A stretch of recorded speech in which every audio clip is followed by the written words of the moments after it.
জমকালো আয়োজনের মধ্য দিয়ে যাত্রা শুরু করলো ইতালি প্রবাসী বাংলাদেশি শিক্ষার্থীদের সংগঠন association of Bangladeshi students in north Italy.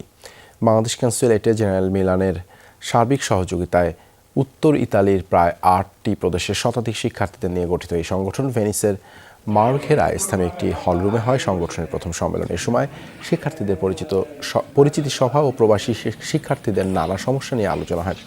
সমস্যার সমাধানে আশ্বাস দেন দেশটির বাংলাদেশ দূতাবাস।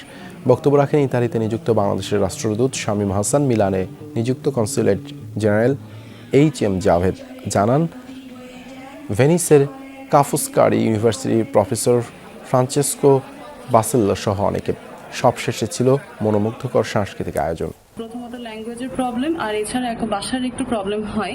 তবে আমি বলবো আমাদের জেনারেল কনস্যুলেট স্যার প্রচন্ড হেল্পফুল স্টুডেন্টদের প্রতি। আমাদের টার্গেটটা তাদের সাপোর্ট দেওয়া, সেটা কনস্যুলেটের যে বড় বড় কাজগুলো আছে সেটা একটু সাপোর্ট দেওয়া হোক বা পড়াশোনার ক্ষেত্রেই হোক। ক্যাম্পাসে অধ্যয়নরত বাংলাদেশি গ্রাজুয়েট লেভেলের স্টুডেন্টদেরকে আমরা আজকে একত্রিত করতে পেরেছি। এখানে যে অনুষ্ঠানটি আয়োজন করা হয়েছে সেটি সবার মধ্যে খুব উৎসাহের সৃষ্টি করেছে।